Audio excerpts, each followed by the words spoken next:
আসসালামু আলাইকুম।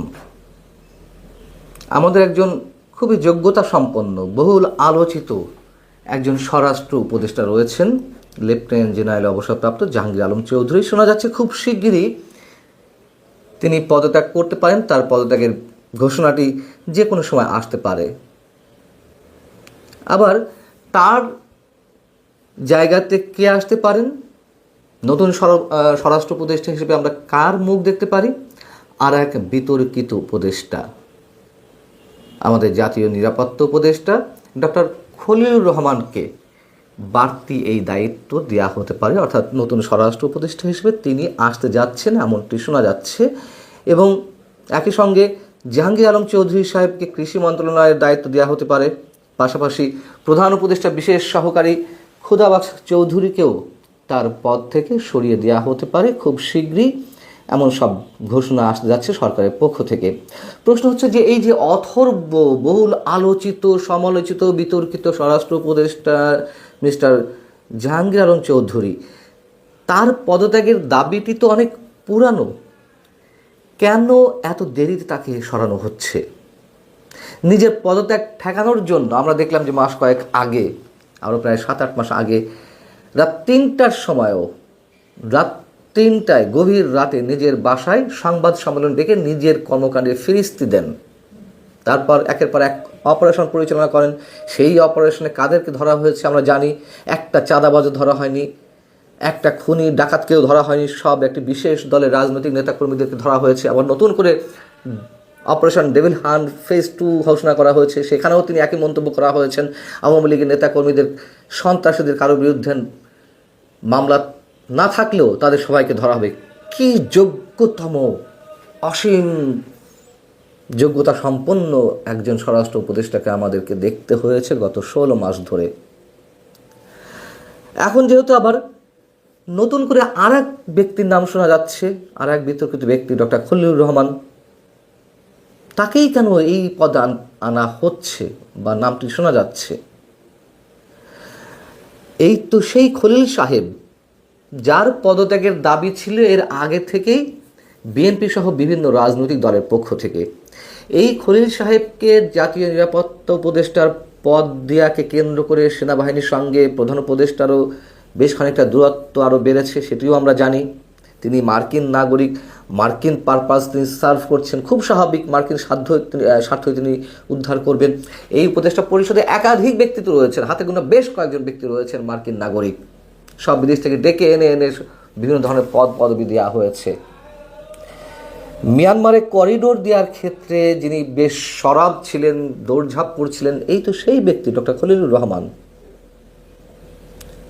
সেনাবাহিনীর প্রবল আপত্তির মুখে সেই জায়গাটি থেকে সরকার সরে আসতে বাধ্য হয়েছে। সেই খলিলকেই কেন, মিস্টার খলিলকেই কেন স্বরাষ্ট্র উপদেষ্টা দায়িত্ব? এবং আরও উল্লেখ করার মতন বিষয়, তাকে প্রথমে কি করা হলো, প্রধান উপদেষ্টার রোহিঙ্গা বিষয়ক বিশেষ দূত হিসেবে নিয়োগ দেওয়া হলো। তাকে এই পদ দেওয়ার পর থেকে প্রধান উপদেষ্টার প্রেস সচিব মিস্টার শফিকুল আলম থেকে শুরু করে সরকারের পুরো রাষ্ট্রযন্ত্র, প্রশাসন, বিভিন্ন জায়গা থেকে, বিভিন্ন পর্যায় থেকে ডক্টর খলিলের প্রশংসায় পঞ্চমুখ। যে কোনো সময় বাংলাদেশে আশ্রিতদের যে 12-14 লাখ রোহিঙ্গা রয়েছেন, রোহিঙ্গা মানুষরা রয়েছেন, তাদের সবাইকে নাকি মিয়ানমারে ফেরত পাঠিয়ে দেওয়া হবে খুব শিগগিরই। চ্যালেঞ্জ জানিয়ে বলেছিলাম একজন রোহিঙ্গা মানুষকেও ফেরত দেওয়া সম্ভব না। কেন চ্যালেঞ্জ করেছিলাম? যত সহজে এইসব আপ্তবাক্য আওড়ানো হয়, যত সহজে ঢাক ঢোল পেটানো হয় প্রধান উপদেষ্টা প্রেস উইং থেকে শুরু করে সরকারের বিভিন্ন কর্নার থেকে, এত সহজ তো নয় বিষয়গুলো। তো সেই খলিল সাহেবই যদি স্বরাষ্ট্র মন্ত্রণালয়ের মতন অতিরিক্ত কোনো দপ্তরের দায়িত্ব পেয়ে থাকেন, অবস্থাটা কী হবে বোঝা যাচ্ছে। আচ্ছা, যাই হোক না কেন, যদি তিনি পারেনি, আমাদের কোনো আপত্তি নেই, ভালো কথা। কিন্তু প্রশ্ন হচ্ছে যে আমি মনে করি এই উপদেষ্টা পরিষদে স্বরাষ্ট্র মন্ত্রণালয়ের নিয়ন্ত্রণ করার মতন একজন মাত্র যোগ্য ব্যক্তি রয়েছেন, তিনি অবসরপ্রাপ্ত ব্রিগেডিয়ার জেনারেল সাখাওয়াত হোসেন। এবং এই মুহূর্তের জন্য তিনি অনেক বেশি পারদর্শী। কেন? তিনি নির্বাচন কমিশনার ছিলেন, আবার দেশের নিরাপত্তা বিষয় সম্পর্কেও তার যথেষ্ট জ্ঞান রয়েছে, কিন্তু তাকে দেয়া হচ্ছে না। কেন দেওয়া হচ্ছে না সেটিও খুব সহজ কথা। তিনি প্রথমে স্বরাষ্ট্র উপদেষ্টা ছিলেন, এই সরকার যখন ওথ নেয় সেই প্রথম পর্যায়ে তাকে তো এই মন্ত্রণালয়েরই দায়িত্ব দেওয়া হয়েছিল, কিন্তু মাত্র 4 দিনের মাথায় তার পদটি চলে গেল, তাকে তার দপ্তর পরিবর্তন করে দেওয়া হলো পাট ও বস্ত্র মন্ত্রণালয়, পরবর্তীতে আবার নৌ পরিবহন মন্ত্রণালয়ের দায়িত্ব। তাকে দেয়া হবে না সোজা সবটা কথা, তার কারণ তিনি 5 আগস্ট নিয়ে নিজের অজান্তেই সততার সঙ্গে একটি বিতর্কিত মন্তব্য করে ফেলেছিলেন। আপনাদের নিশ্চয় মনে আছে, তিনি ওথ নেওয়ার পরপরই, উপদেষ্টা হিসেবে শপথ নেওয়ার পরপরই তিনি আহত পুলিশ সদস্য, আনসার সদস্যদেরকে দেখতে গেলেন। সেখানে গিয়ে তিনি সাংবাদিকদের সামনে প্রশ্ন করলেন, মানে নিজেই প্রশ্ন করে ফেললেন যে তারা যেই গুলিতে আহত হয়েছেন স্নাইপার রাইফেলের বুলেটে, স্নাইপার রাইফেল তো যার তার হাতে আসার কথা নয়।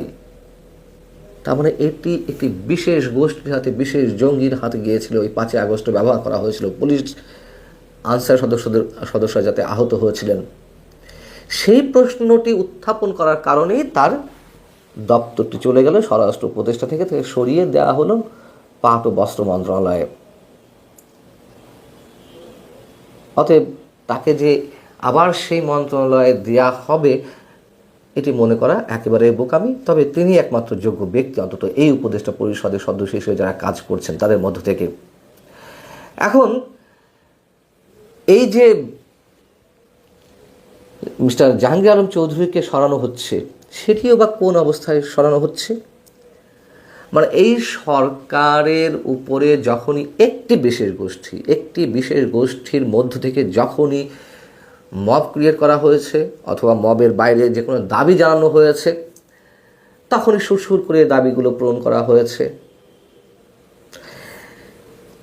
ওসমান হাদি নিহত হওয়ার পর ইনকলাব মঞ্চ থেকে দাবি উঠেছে স্বরাষ্ট্র উপদেষ্টার পদত্যাগের জন্য। যৌক্তিক দাবি, এই দাবিটি যৌক্তিক। তো যেহেতু তারা হুঙ্কার ছেড়েছে, হুঁশিয়ারি উচ্চারণ করেছে, এই ধরনের হুঙ্কার হুঁশিয়ারিতে আবার সরকার তটস্থ থাকে। সো খুবই জানা কথা, স্বরাষ্ট্র উপদেষ্টা জেনারেল জাহাঙ্গীর আলম চৌধুরী নিশ্চয়ই তার পদে থাকতে পারছেন না। থাকার তো ন্যূনতম কোনো কারণ নেই তার এই পদে, কোনো ন্যূনতম যোগ্যতাও তার নেই। দেখুন কি অবস্থা, জানি না নতুন স্বরাষ্ট্র উপদেষ্টা এসে কী করবেন, আইন শৃঙ্খলা পরিস্থিতি কতটা উন্নতি ঘটাবেন। যখন আইন শৃঙ্খলা পরিস্থিতি একেবারে চরম অবনতির দিকে চলে গেছে,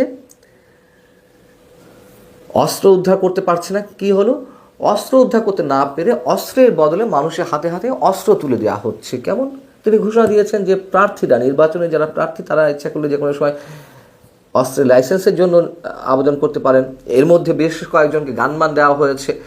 মানে আইন শৃঙ্খলা পরিস্থিতি ঠিক করতে পারবে না, বাট ওই যে জঙ্গিদের মোকাবেলা করার জন্য বা সন্ত্রাসীদের মোকাবেলা করার জন্য নতুন নতুন অস্ত্র তুলে দেওয়া হচ্ছে। কি কার্যক্ষমতা এই ব্যক্তির! এবং এতে করে পাল্টাপাল্টি যে অস্ত্রের প্রতিযোগিতা, সেটি তো শুরু হয়ে গেছে। সেই জায়গা থেকে হয়তো নতুন কোনো কাউকে নিয়োগ দেওয়া যাচ্ছে না উপদেষ্টা পরিষদের সদস্য হিসেবে। যদি সত্যিই নির্বাচন হয় ফেব্রুয়ারিতে, সত্যি, আমি আবারও শব্দটা উচ্চারণ করছি, সেহেতু এই 2-2.5 মাসের জন্য হয়তো কেন একজন নতুন উপদেষ্টা নিয়োগ দেওয়া হবে, মানুষের সমালোচনার শিকার হতে পারে সরকার। সেই জায়গা থেকে ডক্টর খলিলকে এই পদে দায়িত্ব দেওয়া হচ্ছে বলে আমরা শুনতে পেরেছি। কিন্তু